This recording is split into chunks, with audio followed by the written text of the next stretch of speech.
70살에 처음 떠난 나홀로 여행에서 만난 한 사람이 제 인생을 완전히 바꿔놓았습니다.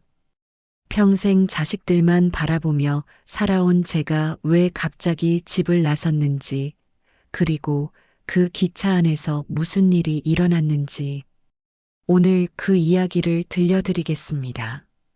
어떻게 인생이 바뀌었는지 궁금하시다면 구독과 좋아요 버튼을 눌러주세요. 여러분의 응원이 큰 힘이 됩니다. 제 이름은 김순자입니다. 올해 71. 아니, 이제 70이라고 하는 게 맞겠네요. 평생을 오직 가족을 위해서만 살아왔습니다. 23세 시집 와서 지금까지 단 하루도 제 자신을 위한 시간을 가져본 적이 없었어요. 3명의 자식을 키우느라 새벽부터 밤늦게까지 쉴 틈이 없었고, 아이들이 다 크고 나서는 손자, 손녀들 돌보느라 또 바빴습니다. 남편은 일찍 세상을 떠나고 저는 혼자서 가정을 지켜야 했어요. 큰아들 민수는 서울에서 회사를 다니고 둘째 딸 영희는 부산에 시집가서 살고 막내 아들 철수만 저와 함께 살고 있었습니다. 철수는 40이 넘도록 결혼을 안 하고 있어서 늘 걱정이었어요. 그런데 작년 겨울 철수가 갑자기 결혼하겠다고 하더라고요. 상대방은 35살의 직장 여성이었는데 첫 만남부터 뭔가 달랐어요. 어머니, 저희는 신혼여행도 길게 다녀올 예정이고 집도 따로 구할 생각입니다. 며느리 되는 사람이 첫 인사에서부터 이런 말을 하니까 가슴이 철렁했습니다. 평생 자식들과 함께 살 줄 알았는데 갑자기 혼자 남겨질 생각을 하니까 막막했어요. 결혼식 준비부터 삐걱거리기 시작했습니다. 어머니, 요즘은 전통 혼례보다는 간단하게 하는 게 좋을 것 같아요. 뭔 소리야? 우리 철수가 막내인데 제대로 해야지. 하지만 요즘 트렌드는 매번 이런 식으로 부딪혔어요. 제가 보기에는 너무 차갑고 계산적인 것 같았고, 며느리 입장에서는 제가 구식이고 고집스럽게 보였나 봅니다. 결혼식이 끝나고 신혼집으로 이사를 간 철수는 연락도 뜸해졌어요. 전화를 해도 어머니, 지금 바빠요 하며 금세 끊어버리고 가끔 집에 와도 며느리 눈치를 보느라 불편해하는 게 보였어요. 명절 때도 마찬가지였습니다. 어머니, 올해는 처가에 먼저 가보고 오겠습니다. 그럼 언제 오는데? 늦은 시간에 잠깐. 이런 식으로 점점 멀어져 갔어요.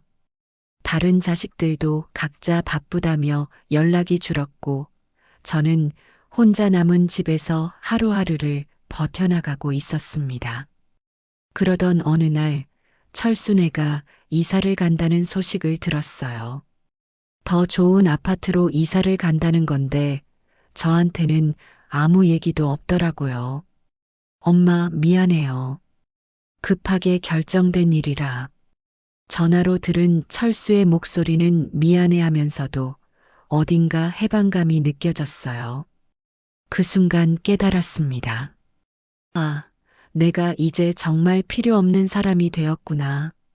그날 밤 잠이 오지 않았어요. 70평생을 오직 자식들을 위해 살았는데 이제 와서 혼자 남겨진 자신이 너무 초라했습니다. 거울을 보니 언제부터인가 등이 구부정해져 있고 얼굴에는 주름이 가득했어요. 나는 누구지? 김순자가 아니라 그냥 누구누구 엄마로만 살아왔는데 다음 날 아침 평소처럼 시장에 갔다가 우연히 여행사 앞을 지나게 되었어요. 알록달록한 여행 포스터들이 눈에 들어왔습니다. 제주도 3박 4일, 부산 바다 여행, 경주 문화기행. 할머니, 여행 상품 보고 가세요. 젊은 직원이 밝게 말을 걸었어요. 저는 그냥 요즘 혼자 여행 오시는 분들 많아요. 특히 시니어 분들 전용 프로그램도 있거든요. 혼자 여행이라는 말이 마음에 와닿았어요. 집에 돌아와서 곰곰 생각해 보니 평생 제가 가고 싶은 곳에 가본 적이 한 번도 없더라고요. 항상 남편이 정하거나 아이들 편의에 맞춰서만. 그날 저녁 큰아들 민수에게 전화를 걸었어요. 민수야, 엄마가 여행을 좀 다녀올까 하는데. 엄마가 여행을요? 갑자기 왜요? 그냥 한 번도 혼자 어디 가본 적이 없어서. 혼자요? 위험하지 않을까요? 그냥 집에서 편히 계세요. 영희에게 전화해도 마찬가지였어요. 엄마, 나이 들면 집이 최고야. 괜히 돌아다니다가 어디 다치기라도 하면 어떡해? 철수는 아예 전화도 안 받더라고요. 자식들은 모두 반대했지만 이상하게 여행에 대한 마음은 더 간절해졌어요. 아니, 이럴 때가 아니면 언제 해보겠어요? 결국 혼자 여행사에 가서 기차 여행 상품을 신청했습니다. 서울에서 출발해서 강릉을 거쳐 부산까지 가는 3박 4일 코스였어요. 기차 여행이라니 생각만 해도 가슴이 두근거렸어요. 출발 전날 밤 작은 여행 가방을 챙기면서도 불안했습니다. 내가 정말 혼자 갈 수 있을까? 길을 잃으면 어떡하지? 하지만 다음 날 아침 서울역에 도착했을 때의 그 기분은 지금도 잊을 수 없어요. 뭔가 새로운 일이 시작될 것 같은 설레는 마음이었어요. KTX에 올라타서 자리에 앉았는데 옆자리에 비슷한 나이의 여성분이 앉아 계셨어요. 단정한 옷차림에 자신감 넘치는 모습이었는데 뭔가 다른 분위기가 느껴졌어요. 안녕하세요. 혼자 여행이세요? 그분이 먼저 말을 걸어왔어요. 네. 처음이에요. 혼자 여행이. 그러세요? 저는 이미 여러 번 다녀왔어요. 이름은 정은숙입니다. 저는 김순자예요. 은숙 씨는 저보다 3살 어렸는데 정말 당당하고 밝은 분이었어요. 기차가 출발하고 나서 이런저런 대화를 나누게 되었는데 깜짝 놀랄 만한 이야기를 들려주셨어요. 저도 사실 5년 전까지는 순자 씨처럼 살았어요. 평생 남편과 자식들만 바라보고 살았죠. 그럼 지금은요? 지금은 제 인생을 살고 있어요. 남편이 은퇴하고 나서 깨달았거든요. 우리가 정말 원하는 게 뭔지. 은숙 씨의 이야기는 충격적이었어요. 남편이 은퇴한 후 우울증에 빠져 매일 집에서 TV만 보고 있더래요. 자식들은 각자 바쁘다며 연락도 뜸하고 자신도 의미 없는 하루하루를 보내고 있었다고 해요. 그런데 어느 날 친구가 그러더라고요. 언제까지 남의 인생 살 거냐고. 그 말이 마음에 와닿았어요. 그래서요? 그래서 용기를 내서 남편에게 말했어요. 우리 이제 우리만의 시간을 만들어 보자고. 은숙 씨 부부는 그 후로 새로운 취미를 찾기 시작했대요. 남편은 목공예를, 은숙 씨는 수채화를 배웠고 함께 여행도 다니기 시작했다고 해요. 처음엔 자식들이 반대했어요. 나이 들어서 뭘 한다고, 그냥 조용히 있으라고. 하지만 우리가 행복해 하니까 나중엔 오히려 좋아하더라고요. 정말요? 네. 자식들도 부담이 덜어진 것 같아요. 매번 부모 걱정만 하는 게 아니라 자기 일에 집중할 수 있게 되었거든요. 기차가 강릉에 도착할 때까지 은숙 씨의 이야기를 들으면서 제 마음속에 작은 변화가 일어나기 시작했어요. 나도 혹시 그럴 수 있을까? 이 나이에도? 강릉에서 바다를 본 순간 가슴이 벅차올랐어요. 파란 바다와 하얀 파도를 보면서 눈물이 핑 돌았어요. 이렇게 아름다운 걸 왜 이제야 보게 된 걸까요? 어때요? 기분이 좋죠? 은숙 씨가 옆에서 미소를 지으며 말했어요. 네. 이런 기분인 줄 몰랐어요. 이제 시작이에요. 앞으로 더 많은 걸 경험하게 될 거예요. 그날 밤 호텔에서 은숙 씨와 더 깊은 이야기를 나눴어요. 은숙 씨는 제게 용기를 주었어요. 순자 씨, 자식들이 독립하는 게 나쁜 게 아니에요. 오히려 우리가 제대로 키웠다는 증거죠. 이제 우리도 우리 인생을 살 때가 된 거예요. 하지만 너무 늦지 않았을까요? 70이면 요즘 세상에 아직 젊어요. 건강하시잖아요.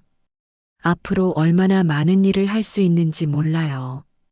3박 4일의 여행을 마치고 집에 돌아왔을 때 모든 게 달라 보였어요. 똑같은 집인데 전보다 더 편안하게 느껴졌고 혼자라는 것도 외롭기보다는 자유롭게 생각되었어요. 가장 먼저 한 일은 집 정리였어요. 그동안 언젠가 쓸지도 몰라서 모아둔 물건들을 과감하게 정리했습니다. 오래된 이불, 깨진 그릇들, 입지도 않는 옷가지들. 버리고 나니 집도 넓어 보이고 마음도 시원했어요. 그 다음 주에는 동네 문화센터에 갔어요. 은숙 씨가 얘기해준 수채화 강의를 신청했습니다. 어머니, 처음이세요? 젊은 강사 선생님이 친절하게 물어보셨어요. 네, 70에 처음 배워봅니다. 나이는 숫자일 뿐이에요. 언제 시작해도 늦지 않아요.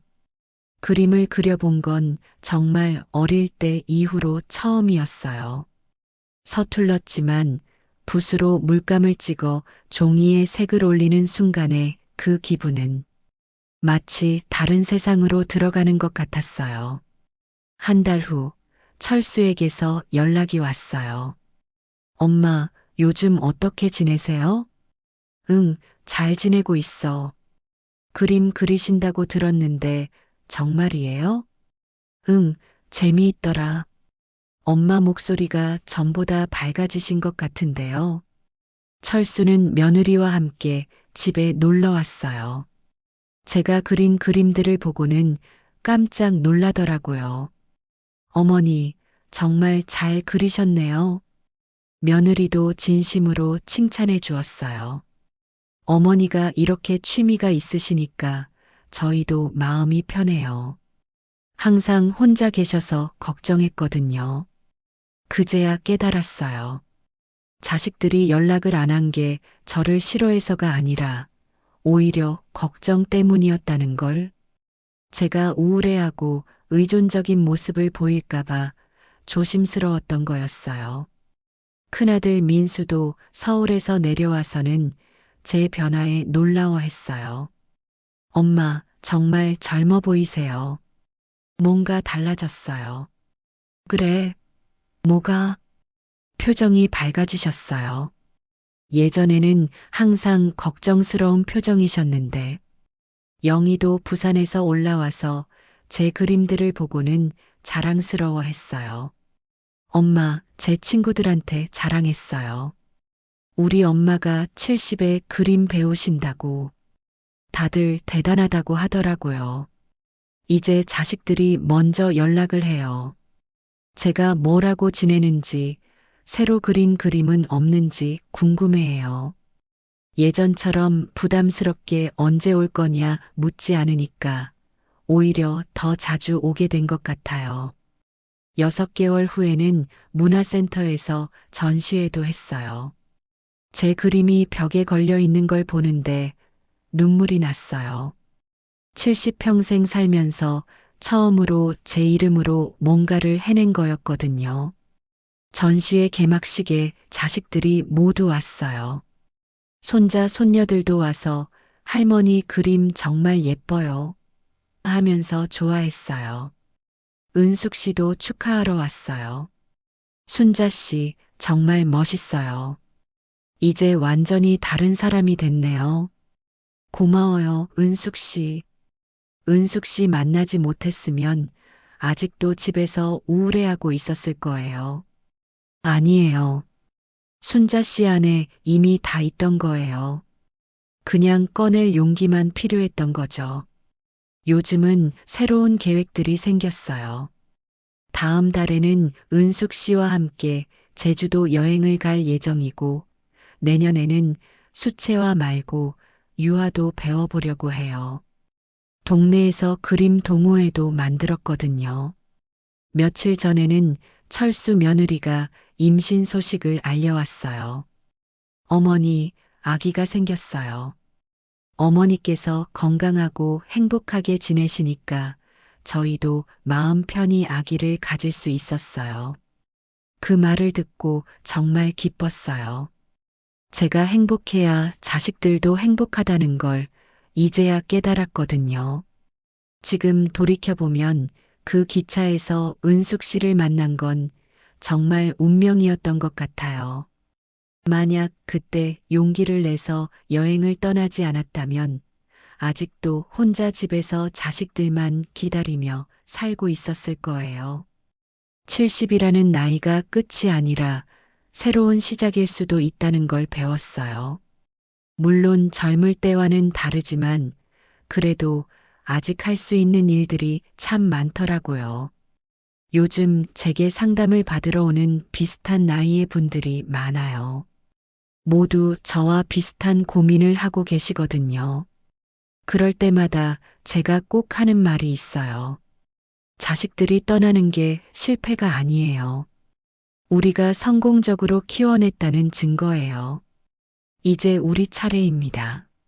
나이가 들었다고 포기할 건 없어요. 건강하고 정신이 맑다면 얼마든지 새로운 걸 시작할 수 있어요. 중요한 건 용기예요. 첫 발걸음을 떼는 용기. 저처럼 평생 가족만을 위해 사신 분들에게 말씀드리고 싶어요. 이제는 조금 이기적이 되셔도 괜찮아요. 내가 행복해야 가족도 행복하거든요. 그 작은 여행 하나가 제 인생을 이렇게나 바꿔놓을 줄 누가 알았겠어요? 여러분도 용기 내세요. 아직 늦지 않았어요. 마지막으로 이런 이야기를 들려드릴 수 있게 해주신 여러분께 감사드려요. 오늘 이야기가 조금이라도 도움이 되셨다면 구독과 좋아요 버튼을 눌러주시고 댓글로 여러분의 이야기도 들려주세요. 다음에도 더 좋은 이야기로 찾아뵙겠습니다. 감사합니다.